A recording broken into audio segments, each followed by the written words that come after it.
प्रस्तुत है हरियाणा राज्य की साप्ताहिक समाचार समीक्षा। लेखक हैं वरिष्ठ पत्रकार दिनेश गोयल, वाचिका रतिका। खेल के क्षेत्र में हरियाणा का मुकाबला करने वाला देश में कोई और राज्य नहीं है। हर खेल में यहाँ के खिलाड़ी कमाल कर रहे हैं। इसकी वजह राज्य सरकार की खेल नीति है। सरकार खिलाड़ियों को स्कूल स्तर से ही निखारने लगती है, उन्हें हर सुविधा देती है और इनामों की बारिश करती है। यही वजह है कि यहाँ खेलों को प्रोत्साहन मिलता है। ये बड़े सौभाग्य और सम्मान की बात है कि देश के केवल 1.3% भौगोलिक क्षेत्र और 2.09% आबादी वाले हरियाणा राज्य ने पिछली कई राष्ट्रीय व अंतर्राष्ट्रीय खेल प्रतियोगिताओं, जिनमें प्रतिष्ठित ओलंपिक खेल भी शामिल है, में हमेशा देश का नाम रोशन किया है। हरियाणा ने केवल खेलों में ही नहीं बल्कि संघ लोक सेवा आयोग यूपीएससी द्वारा आयोजित सिविल सेवा परीक्षा में भी झंडे गाड़ दिए हैं। यूपीएससी द्वारा वर्ष 2023 सिविल सेवा परीक्षा के पिछले सप्ताह घोषित परिणाम में कुल 1016 उम्मीदवारों ने जगह बनाई है। यूपीएससी में सफलता पाने वाले इन उम्मीदवारों में से 347 सामान्य वर्ग, 115 ईडब्ल्यूएस, 303 अन्य पिछड़ा वर्ग, 165 अनुसूचित जाति और 86 अनुसूचित जनजाति वर्ग से हैं। इसमें हरियाणा के कई उम्मीदवार बाजी मारने में कामयाब रहे।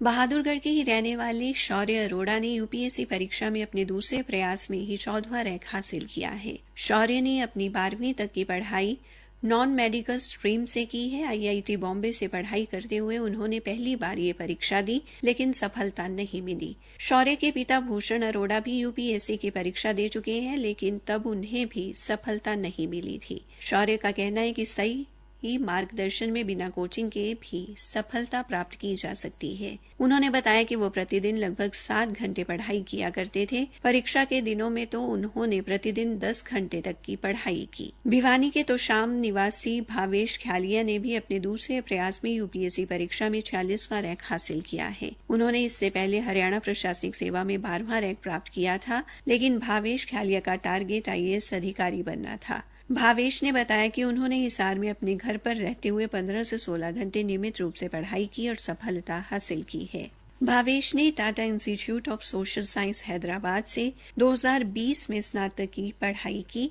भावेश के ताऊ डॉक्टर युद्धवीर सिंह ख्यालिया 1983 में एचसीएस चयनित हुए थे और उसके बाद उनके चाचा राजेश ख्यालिया भी 1999 में एचसीएस चयनित हुए थे। वहीं बहादुरगढ़ के खरहर गांव के शिवांश राठी ने भी 63वां रैंक हासिल किया है। पानीपत जिले के गांव सिंह निवासी जसवंत सिंह मलिक ने यूपीएससी की परीक्षा में 115वां रैंक हासिल किया है। जसवंत मलिक का इससे पहले 2023 में एचसीएस के पद पर चयन हुआ था। वो फिलहाल गुरुग्राम में ट्रेनिंग कर रहे हैं। जसवंत सिंह के पिता सुरजीत मलिक सरकारी स्कूल सिठाना में हिंदी के व्याख्याता हैं, जबकि मां कृष्णा देवी गृहिणी हैं। जसवंत का लक्ष्य हमेशा से ही आईएएस बनना रहा है। उन्होंने 12वीं में 96% अंक प्राप्त किए थे। बाद में जसवंत ने दिल्ली स्थित किरोड़ीमल कॉलेज से बीएससी मैथ ऑनर्स से स्नातक की डिग्री की और फिर Tata institute of social sciences Hyderabad से स्नातकोत्तर की डिग्री की। चरखी दादरी निवासी डॉक्टर तरुण पाहवा ने यूपीएससी परीक्षा में चौथे प्रयास में सफलता पाई है।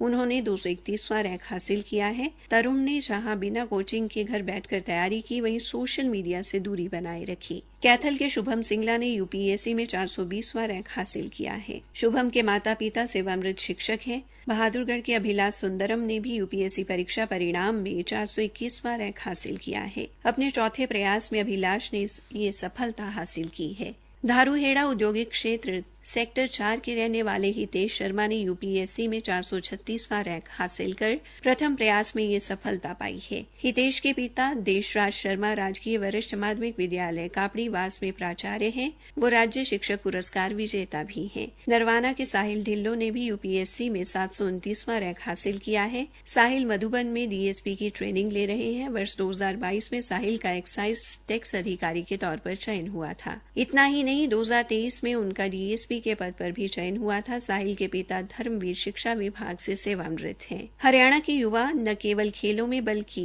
प्रत्येक क्षेत्र में अपना परचम लहरा रहे हैं और देश का नाम रोशन कर रहे हैं। हरियाणा की युवा शक्ति ने सिविल सेवा परीक्षा में भी ये साबित किया है। इसी के साथ समाचार समीक्षा समाप्त हुई।